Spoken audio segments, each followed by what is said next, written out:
இன்றைக்கி நம்ம வீடியோவில் மினி ஆப்பம் எப்படி செய்யலாம்னு பார்க்கலாம். அது செய்யறதுக்கு 1 டம்ளர் பச்சரிசி, 1 டம்ளர் இட்லி அரிசி, ரெண்டுமே ஈக்குவல் ரேஷியோவில் எடுத்துக்கோங்க. அப்போ தான் ஆப்பம் நல்லா வரும்.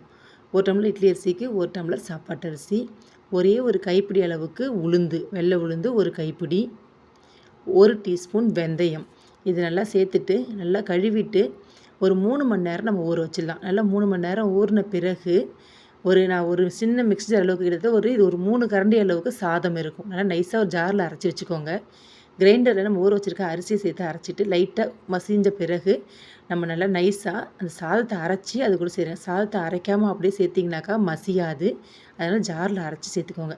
நல்லா அரைச்சி நான் கொஞ்சமாக உப்பு போட்டு ஓவர் நைட் புளிக்க வச்சுட்டேன். மாவு பாருங்கள் எப்படி நல்லா பொங்கி வந்திருக்குன்னு. இப்படி வந்தால் தான் ஆப்பம் நல்லா வரும். இப்படி பொங்கி வரலனாக்கா ஆப்பம் நமக்கு நல்லா வராது. இதுதான் கரெக்டான பதம். இப்போ இந்த ஆப்பத்தில் நான் இந்த மினி ஆப்பம் தனியாக மாவு எடுத்துக்கிறேன். எடுத்துட்டு இதில் கொஞ்சமாக தேங்காய் பால் சேர்த்திங்கன்னா ரொம்ப சூப்பராக இருக்கும். நான் ஒரு 1/2 டம்ளர் அளவுக்கு சேர்த்துருக்கேன். சேர்த்துட்டு இந்த மாதிரி குழிப்பணியார சட்டி இருக்கு இல்லையா, அதை எடுத்துக்கோங்க. அந்த மினி ஆப்பம் இதில் தான் நல்லா வரும். கரெக்டான உங்களுக்கு இதில் வரும். சின்ன கரண்டியாக எடுத்துக்கோங்க. ரொம்ப பெரிய கரண்டி எடுக்காதீங்க. இதுக்குள்ளே போகிற மாதிரி கொஞ்சம் பெரிய சைஸ் ஸ்பூனோ இல்லைக்கா குழியாக உள்ள ஸ்பூனோ இல்லை இந்த மாதிரி சின்ன கரண்டியாக எடுத்துகிட்டு அந்த அரை குழி ரொம்புற மாதிரி மாவு ஊற்றிட்டு இப்படியே ப்ரெஸ் பண்ணி விடுங்க. இப்போ லைட்டாக அழுத்துனீங்கன்னா மாவு வெளியே வந்துடும். எல்லா குழியிலையும் இது மாதிரி ஊற்றிட்டு மூடி வச்சு வேக வைங்க. ஒரு 5 நிமிஷம் ஆகும். திறந்து பார்த்தீங்கன்னாக்கா நல்லா சில ஆப்பங்கள் நல்லா ஃபஸ்ட்டு நம்ம ஊற்றின ஆப்பெல்லாம் வெந்துருச்சு. லைட்டாக இப்படி ஒரு கரண்டியில் தள்ளி விட்டுட்டு எடுத்திங்கன்னா ஈஸியாக நம்ம கையாலே எடுத்துடலாம்.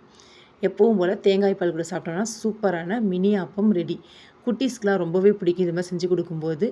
நீங்களும் இதே மாதிரி செஞ்சுட்டு எப்படி இருந்துச்சுன்னு கமெண்ட் பண்ணுங்கள். நான் அடுத்த குழிகளில் வேகாததெல்லாம் வச்சுட்டு எடுத்த குழிகள்லாம் திரும்பி ஊற்றிக்கிறேன். இதை மாதிரி ஊற்றுங்க.